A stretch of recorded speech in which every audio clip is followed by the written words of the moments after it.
Tired? Stressed out? Overworked? I've had it. Enough already. It doesn't have to be that way. Your host, Bob Roth, Executive Director of the David Lynch Foundation, has learned that you can thrive without tension in this fast-paced world. This is Success Without Stress with Bob Roth on Sirius XM Indy 104. This is Bob Roth, your host for Success Without Stress on Indy 104. And my guest today is Hugh Jackman. Not only, and I'm going to read this, Hugh. Because, really? Yeah, I'm going to read this here for you. He said, Hugh has won international recognition for his roles in major films, notably as a superhero and romance characters. He is known for his long-running role as Wolverine, having already come out, in the X-Men film series, as well as his leads in Kate and Leopold, Van Helsing, The Prestige, Australia, Real Steel, Les Mis, and Prisoners. His work in Les Mis earned him his first Academy Award nomination for Best Actor and his first Golden Globe Award for Best Actor, Motion Picture, Musical, or Comedy in 2013. He's also a singer, dancer, and actor in stage musicals, and won a Tony Award for his role in The Boy from Oz. Hugh is a four-time Tony Awards host. He won the Emmy Award for those appearances, one of those appearances, and he also hosted the 81st Academy Awards in February 2009. I said that for the one person in the world who doesn't know that. Now we're going to put that aside, and I get to say that Hugh Jackman and his wife and his kids are very dear friends of mine. I'm glad you added that. Yeah, because very when dear I think friends. of Bob, that's what I think. Yeah. It is so great. Of all the things I've done promoting this movie, this is my half hour to just be and completely chill. I love being with you, Bob. Yeah, I love being with you, Hugh. And last night we were watching a little bit of the basketball That's game. right. And then it got interrupted because... Yes, because my wife wanted to watch a recorded show from Oprah. Happy wife, happy life. Really good. This is tip number one to success without stress. You're here on Sirius with Bob Roth. Happy wife, happy life. Okay, we're going to plunge right into the whole theme of this, of success without stress, is that a person can be successful. They can do the things they want to do in their life, but they don't have to get stressed out about it. And the common denominator in this is meditation, transcendental meditation. And I wanted to ask you right off the bat, and then we have many other things to talk about, when did your interest in meditation in general begin? And then how did we get to know each other? Not that I don't know, but I want you to tell me. I understand. Yeah. When I was at drama school, so I was 23, I think, at the time, there was a guy who I went with that just had this endless sort of energy, creativity at his fingertips. There was just something about him that, you know, when you meet people and you go, there's a secret here, I want to know. And I said, I pretty much said that. There's something about you, man. What are you doing? Because I really admire it and I want to have it. And he said, come with me. And I went to the School of Practical Philosophy, which is actually all around the world. It's here in New York. It's everywhere. About 18 months into attending that school, I was offered meditation, which is, I'm told, a form of transcendental meditation. Well, it was transcendental meditation. That was 20 years ago. So, yeah, 21 years ago. And so I started meditating then. And you and I came into contact through my son, actually, because my son was one of those kids from age of 3, was really interested in things metaphysical and spiritual and, I mean, genuinely interested and knowledgeable and wanted to meditate and did meditate.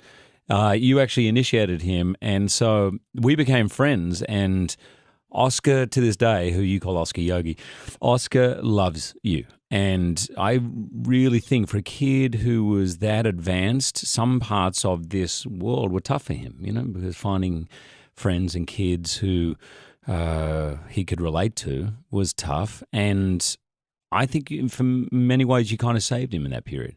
And so Deb and I were so grateful, we became great friends, and you actually reinitiated me and my wife and some friends into meditation. I'm always at the school. You should always be ready to learn something. And just because you've done something for 15, 17 years doesn't mean you know everything. And it really helped me, actually, to...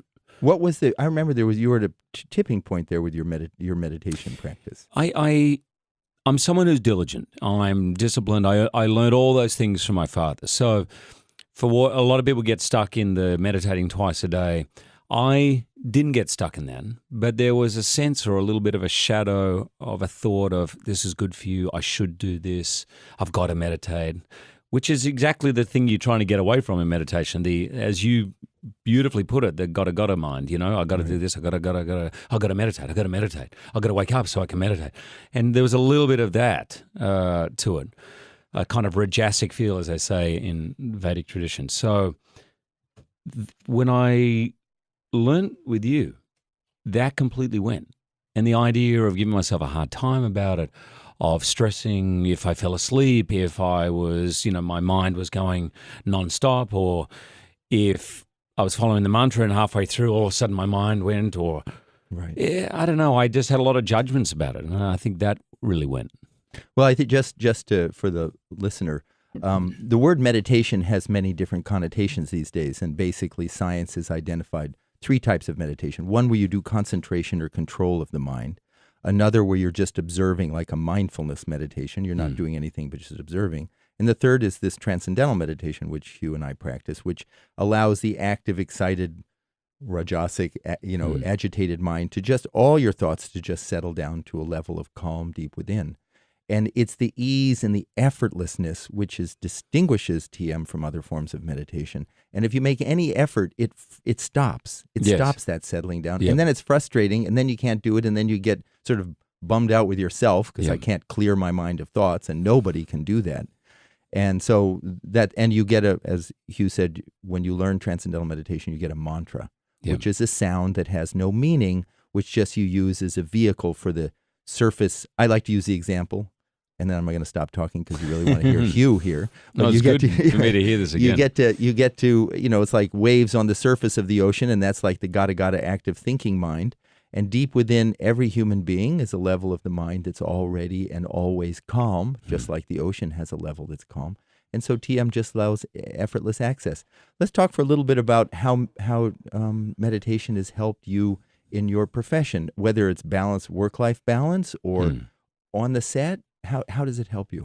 Well, I think the one thing about my job is there is a level of stress that's easy to buy into. You don't necessarily know what is coming up next month or next year. You're always learning something different. It doesn't matter how long you're doing it. Each new role or each new job you do, whether it's hosting or an acting role or film or theater, there's some element about it that is risky, that is frightening, and that can bring stress. And it's also a good thing. I think creatively it's a good thing to have a sense of the unknown. I'm trying something I haven't done before. It kind of brings things out of yourself that surprise you. But I used to find that stress difficult to cope with. I would internalize it. My wife used to say, after like something I was nervous about, she would say, "Oh, good, I got my husband back." That feeling that you were there but not fully there because you were a part of your brain, a big part or small part, depending on the job, was concentrating and worrying about what was going to happen. And for me, the best way to handle that was a meditation. So I meditate before I hosted the Oscars. I meditate before I go on stage. I meditate in the morning and lunchtime when I'm on a film set. And it's like it resets. I'm not saying I'm never frightened anymore or that I don't have stress, but I like the analogy of a glass of water. When you first pour it, it's cloudy. When you're stressed, that's what your mind is like. It's kind of cloudy. And after I meditate, all that sinks to the bottom and the water is clear and the energy is finer and the decisions you make are more authentic. And I think you're more economical with your energy, with your time in every way.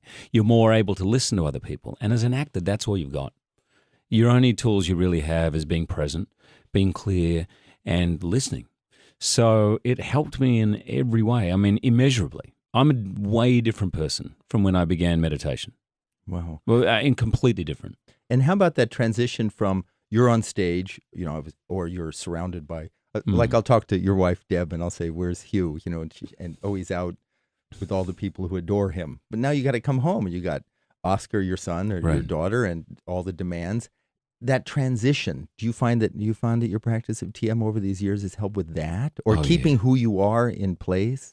Yeah, because daily you're practicing joining your true self, which is this calm, peaceful, blissful, limitless self, right? So that exists all the time. once the mind starts going, and as I've heard it said beautifully, the mind is a wonderful servant but a terrible master. And most of us live with our mind mastering our day. I've got to do this, I've got to do that, I'm worried about this, what about this, I should have, I shouldn't. Our mind can run the day. So for me, every day through meditation, I'm practicing reconnecting with my true self. So that I parlay into any situation. When I walk out of a car on a red carpet, there's 3,000 people cheering. Deep down, I'm connecting with their calm inner self. And that's how I think about it, and that's what I feel. So it's not that I don't get excited or that you don't enjoy life or I don't go crazy sometimes, I have fun, but there's always one foot a little outside going, this is fun, but really it's all calm. And that's how meditation has helped. It doesn't matter what situation I'm in. People say, oh, you're down to earth. And I go, no, it's just that meditation makes me see what's true and real. And anybody can be down to earth if they have access to that level. Now, it's not a talent. Right. Meditation is not a talent. No one is better than anyone else at it. It's a technique, isn't it? Anyone it's just can accessing. learn. Anyone can do it. And it's deliberately invented so that anyone on the planet can do it. That's what I love about it. Yeah. It's not. There are some forms of meditation that are very difficult and you have to aspire to, and you wear robes and you're, it's like you're on the top of the Himalayas and only for them. I always wondered, why do they get the meditation? They're the ones who have the least worries. Exactly. The rest of us down here and, in New York or, San Francisco, Los Angeles, anywhere, the pressure, the demands, we're the ones who need access to that. Yes. And that's the beauty of this, is it gives access to anyone. Yeah. I also want to say that Hugh, you and Deb have been very, very supportive of David Lynch's foundation, the work we're doing to bring him. Well, I think it's so important what you guys are doing. First of all, in terms of access, meditation was invented for everybody. And what you're allowing to do is be given and made accessible to anybody at any time, no matter where you're from. But you're particularly focusing on those people who really need it, returned servicemen and women suffering from post-traumatic stress, women from battered homes or, who've had abuse, kids from really tough upbringings. And to be at your event is one of the most, every year, the David Lynch Foundation event is one of the most emotional nights you can ever have, because you see people's lives saved, literally, and changed forever through this simple technique. And it's something that's available. There is no barrier to it. Money, nothing. But if people say to you, but isn't this a religion? What do you say? No, it's not. It's just a technique. You could be an atheist who meditates. You can be a Christian who meditates, a Muslim who meditates. It's irrelevant. It's like saying, is walking a religious thing? No. We all walk from A to B or not. Maybe you catch a car. It's a choice.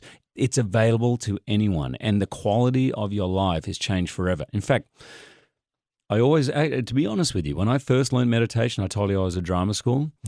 Everything I learned about it and the benefits of it, I kept thinking, this is going to make me a better actor. Oh, hey, this is great. I'm going to sign up for this.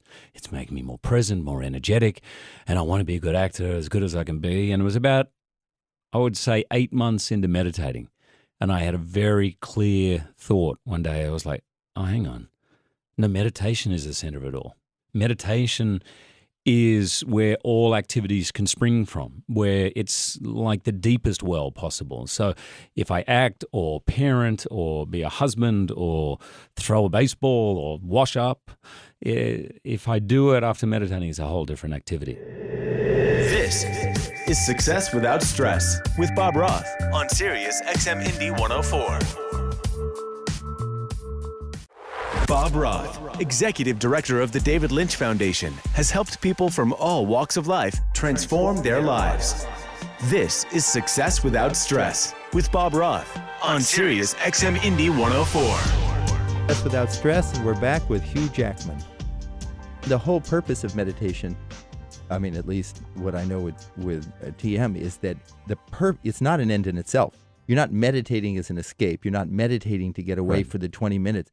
It's as a preparation for activity. Yeah. It's to bring that inner calm, that clarity, your own true inner self everywhere, into everything you're doing. And that's the benefit of meditation, not, something just, I'm pulling away from everyone. It makes makes one a better father, makes one a better mother, actor, son, daughter, all that sort of stuff. I mean, people say to me all the time, "Oh, you're so busy. How do you do it?" There's not a person going around this city who's not busy, who's overstretched, probably tired.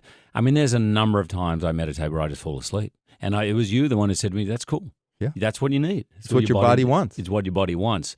So there's something about it. It gives you what you need whenever you need it. It has literally changed my life. And I would like to add here.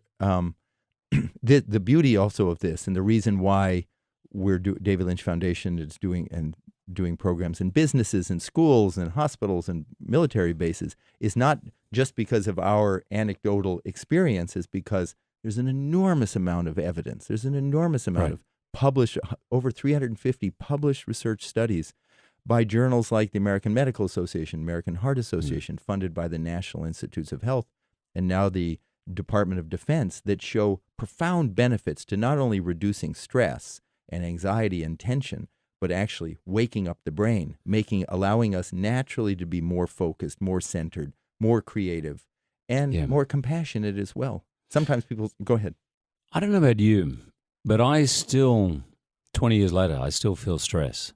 By the way, a friend of mine said to me the other day, he said, "Why do we call it stress? You never hear a kid saying I'm stressed. Like a 6-year-old doesn't say I'm stressed. They say I'm scared." And I said, every time you're going to say the word stress, you say scared, then it's you admitting what's going on. It's much easier to solve. I still get frightened by things. I mean, I'm going to host the Tony Awards. I will have a thought in there of we're live TV and I want to do well, and I have ambition, and so there is a level of fear, a level of stress. And I suppose what the meditation has given me is an ability to not only cope with it, but to accept it as part of life. Actually, sometimes fear is a good thing. I mean, hey, if you're a caveman and, a dinosaur is running towards you, or a lion, whatever, it's good to have some fear to help you run away. It's actually science has identified that they say that demands and pressures and hosting the Tonys, that's not stress. Stress is how I respond to those demands. Right. And if people know, listeners, if you didn't sleep well for a few days, everything causes stress. Yeah. Everything. And if you're on top of your game, if you get stressed, you bounce back more quickly. And I think what meditation does is it allows a person to bounce back more quickly or naturally put things in perspective. So, okay, this is not the end of the world. I'm going to be doing this thing. I'm going to do the best I can. I'm still going to be nervous, but maybe not as petrified as if I hadn't had that moment to connect with my higher self, to connect with that pure consciousness within. I haven't really seen you nervous. Do you get nervous? There's a long pause here. I think if I had to walk out and host the Tony Awards, I think I would be nervous. But I mean, I saw your energy level at that David Lynch Foundation event because you were running it and you were looking after everybody and making sure. I saw your energy level go up, but you became very kind of calm, clear, and authoritative in a way. You were a great leader, but I haven't seen you nervous. I would say that it used to be for me that if I was in one of those organizational modes, where you're going a million, and then I had to walk out on stage, nobody cares that you've just been running around. They want to see someone calm. So I would get nervous. God, am I going to pull it together? And I think from meditation and just growing up, the transition is easier for me. And just like a transition for you go out on the red carpet and then you go home with your kids. So just transitions, I think, is easier. I think Transcendental meditation for me has helped me with those transitions. Yeah. I mean, you must be really heartened by how the foundation is growing and how, you're expanding into so many different areas all the time. It's going. And the thing is this is an interesting point. I went out and spoke a little while ago at the California Foundation, which is the 5th largest foundation in America. And their focus is on the health and well-being of Californians and the whole country. Right. And they have now identified as the #1 health epidemic in America and the world, not AIDS, not cancer, not heart disease, but stress. Really? Trauma and toxic stress. Yeah. Because they say, if you have AIDS, there's a pill or a cocktail of pills. If you have, some cancer, you can take some, chemo or something. But there's nothing modern medicine can give you to prevent the toxic effects of those challenges. Yeah. Trauma and stress, and it's everywhere. Yeah. And they wanted me to come out there, and we're going to be teaching their staff because they said, isn't it interesting that the most modern epidemic, trauma, the antidote is not a pill, but the most ancient practice of accessing calm and quiet that lies, as you said earlier so exquisitely, deep within every human being. So with that, I've been teaching for 42 years. Yeah. And it's only the last few years that things are just taking off. I mean, Really? we can't keep up with it. And I think it's a perfect storm. Problem of trauma, stress, toxic is great. The hoped for antidote, which was some magic pill like Xanax, isn't really working, or Prozac. And the research on TM that shows that it's incredibly effective. And when we get tired, I'm still guilty of this. You're traveling around tired, I've got to do interviews, and get me a coffee, which, oh, good, it'll get me up. But it actually just exacerbates the stress level, really. But the nice thing, though, with meditation is that you can also enjoy coffee, you can enjoy wine, you can enjoy. But what we find is we don't. Yeah, what we find is that we're less self-medicating ourselves. It's like in the morning I'm stressed, I'm exhausted, I'm wiped out. Well, gosh, if you took time to meditate, wake up the brain. Now I have my 5 espressos. Yes. And so now with meditation, now what you have is, I love to taste a coffee. Or I love a glass of wine, but I'm not doing it because I'm out of my mind. Yeah. I think meditation for me ultimately is the fastest, best way to living an authentic life. And isn't that what we want? I mean, I'm a parent, and how to be authentic in what you think, to what you say, and to what you do. And this is rare. This is huge. What you just heard, this is what I get asked all the time because I've taught famous people. They say, well, who's the most authentic? Who's the best guy? And I said, they're all great. But Hugh and Deborah Lee, because this point you just made, how many people care about authenticity?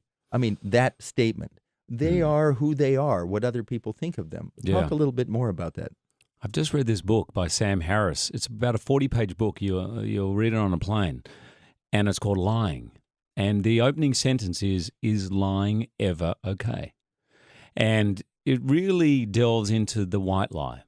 And it's fascinating because we tell them all the time. And I've spotted myself exaggerate. I don't want to hurt their feelings or be kind, or I'm in an interview situation. It's, I'll exaggerate a little bit. But that's a little inauthenticity. Right there, a little one that leads to another, leads to another. The meditation for me is the best way for me to get a good viewpoint on being authentic. It's not easy to do, but the more authentic you are in life, I think the happier you can become. Oh, sorry. I'm just being given a note saying it's called Liar. I'm pretty sure it's not, actually. It's called Lying. But who's Sam it Harris. written Check by? it out. Check it Sam out. Harris. Everybody here can just Google as we're talking Pretty sure. here. Yeah. Anyway. Okay, but is that something that was that authentic self? Was that something that you were raised that way, that you grew up with that, or is that something that just came with your natural maturing, or was that as a result of meditating for a few years and then that dawned, and then where did that desire for authenticity come from? I was brought up in a religious household, so the idea when I was brought up is having a relationship with God, which was about being honest, but really for me, so I could trace back to that, but really for me, I think when my journey to become an actor, that any creative field, or particularly being an actor, starts with the idea of knowing yourself, being honest with yourself, working out who you are as a person, because if you don't have that down, how in the hell can you play someone else? So your only resource, your library as an actor, is other people. Mm-hmm. The more authentic you are with yourself, the more you understand yourself, the clearer you see other people, what motivates them, why they do what they do. And so that's where it really began. And then when I went to the School of Practical Philosophy, we were introduced to this idea that is on the Delphic Oracle, just 2 words for life: know thyself. And there's no quicker way to that, or more effective way to that, than through meditation. I mean, I know you felt this, and there'll be a lot of listeners who meditate, but some of the clearest ideas or the epiphanies I have in life will sometimes happen during meditation or straight after meditation. The lies we tell ourselves, or the way we dupe ourselves or convince ourselves we're doing the right thing, but everything becomes clear and the truth ends up coming out. Now, just time for a few more questions. Talk a little bit about your son and changes you've seen in him, Oscar Yogi. He's an extraordinary human being. Yeah. I mean, he's By 14. the way, when I said to you, no one is better than anyone else at meditation, in my head I was like, actually, I have a feeling Oscar might be better than all of us. Oscar's the most extraordinary 14-year-old that I've ever met. I mean, Yeah. smart, and deep, wise old soul. Really was. Actually the most authentic person I know. And frighteningly so. And really sensitive, very creative. And what I've seen in him over the years is, particularly recently, he's turning 14, and like most people say, oh, teenage years, I see him blossoming. I see him owning the things that make him unique, and his confidence has just grown more and more. I mean, we just had a party for 50 kids from all his entire grade, and just to see him interact with all of them in his own way after being at the school for 1 year, I was just like, I was so How might proud he have of him. been before? He was... Or how was he before? He was quite stressed, actually. I think an anxious kid. Had nervous at a lot of things. Didn't feel like he fitted in because his interest didn't match other people's interest. He was way ahead. He would be way more at home talking to you about the Bhagavad Gita than he was, all the kids want to talk about swap baseball cards. And it was a disconnect. And now he's able to enter that world as well as still talk to you about the Upanishads or whatever it is. Didn't you say you went into a bookstore once and he went right over to look at it? Yeah. As soon as we went in there, all he wants to do is go to not just the self-help books, but like the classical text, the Indian text, and all this. He carries around with him sometimes the Quran, the Old Testament, and the New Testament, because he's drawing on all of them. He's my Wikipedia. He's my Siri guru. I just say, Yes. Last night we got a discussion about, I don't know, Joseph Stalin for something. Yes, I came know, up, and right. he was just talking about, he was born. I said, how do you know these things? They say that at school. Like, his knowledge is phenomenal. And unlike me, when I was little, and probably still today, I don't mind people knowing what I know. I'll probably show off a little. He couldn't care less. If it comes up in conversation, great. If not, no problem. I mean, he is, as I said, the most authentic person I know. Well, coming from my a wife man, as well. The whole family. Yeah. Your whole family is just, Now, Deb is literally, there is nothing in her brain that stops the thoughts coming out of her mouth. If you ever want to know, and she's a brilliant actor, worst liar I know. She can never lie. People do one time never had an unspoken thought. That's Deb. Yeah. Well, we could go on and on. I know you have a lot more to do. This was Hugh, great, this man. was absolutely very satisfying. I really appreciate you and Michelle and everyone for giving us the time to do this. And Pleasure. Did we come up with what was the definitive? Lying, you're right, I'm wrong. Whoa, hey, wait, what? I am wrong. You got to take them when you get them. Thanks, Mary. So this is Bob Roth, and you're listening to Success Without Stress on Indy 104.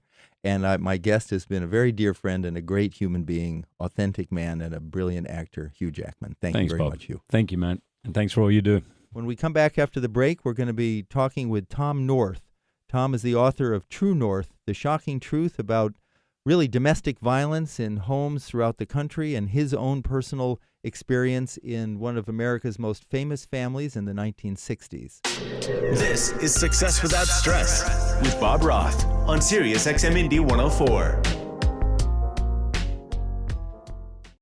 I love being with you, Hugh, and last night we were watching a little bit of the basketball That's game. right. And then it got interrupted because... Yes, because my wife wanted to watch a recorded show from Oprah. Happy wife, happy life. Really good. This is tip number 1 to success without stress. You're here on Sirius with Bob Roth. Happy wife, happy life. Okay, we're going to plunge right into the whole theme of this, of success without stress, is that a person can be successful. They can do the things they want to do in their life, but they don't have to get stressed out about it. And the common denominator in this is meditation, transcendental meditation. And I wanted to ask you right off the bat, and then we have many other things to talk about, when did your interest in meditation in general begin? And then how did we get to know each other? Not that I don't know, but I want you to tell me. I understand. Yeah. When I was at drama school, so I was 23, I think at the time, there was a guy who I went with that just had this to meditate and did meditate. You actually initiated him, and so we became friends. And Oscar, to this day, who you call Oscar Yogi, Oscar loves you. And I really think for a kid who was that advanced, some parts of this world were tough for him, because finding friends and kids who he could relate to was tough. And I think in many ways you kind of saved him in that period. And so Deb and I were so grateful. We became great friends, and you actually reinitiated me and my wife and some friends into meditation. I'm always at the school. You should always be ready to learn something. And just because you've done something for 15, 17 years doesn't mean you know everything. And it really helped me actually to. What was I remember you were at a tipping point there with your meditation practice. I'm someone Tired? Stressed out? Overworked? I've had it. Enough already. It doesn't have to be that way. Your host, Bob Roth, Executive Director of the David Lynch Foundation, has learned that you can thrive without tension in this fast-paced world. This is Success Without Stress with Bob Roth on Sirius XM Indy 104. This is Bob Roth, your host for Success Without Stress on Indy 104. And my guest today is Hugh Jackman. Not only, and I'm going to read this, Hugh. Because, really? Yeah, I'm going to read this here for you. It said, Hugh has won international recognition for his roles in major films, notably as a superhero and romance characters. He is known for his long-running role as Wolverine, having already come out, in the X-Men film series, as well as his leads in Kate and Leopold, Van Helsing, The Prestige, Australia, Real Steel, Les Mis, and Prisoners. Endless sort of energy, creativity at his fingertips. There was just something about him that, when you meet people and you go, there's a secret here, I want to know. And I said, I pretty much said that. There's something about you, man. What are you doing? Because I really admire it and I want to have it. And he said, come with me. And I went to the School of Practical Philosophy, which is actually all around the world. It's here in New York. It's everywhere. About 18 months into attending that school, I was offered meditation, which is, I'm told, a form of transcendental meditation. Well, it was transcendental meditation. That was 20 years ago. So, 21 years ago. And so I started meditating then. And you and I came into contact through my son, actually, because my son was one of those kids from age of 3, was really interested in things metaphysical and spiritual and genuinely interested and knowledgeable and wanted. His work in Les Mis earned him his first Academy Award nomination for Best Actor and his first Golden Globe Award for Best Actor, Motion Picture, Musical, or Comedy in 2013. He's also a singer, dancer, and actor in stage musicals and won a Tony Award for his role in The Boy from Oz. Hugh is a 4-time Tony Awards host. He won the Emmy Award for one of those appearances, and he also hosted the 81st Academy Awards in February 2009. I said that for the one person in the world who doesn't know that. Now we're going to put that aside, and I get to say that Hugh Jackman and his wife and his kids are very dear friends of mine. I'm glad you added that. Yeah, because very when dear I think friends. of Bob, that's what I think. Yeah. It is so great. Of all the things I've done promoting this movie, this is my half hour to just be and completely chill. I love being with you, Bob. Yeah.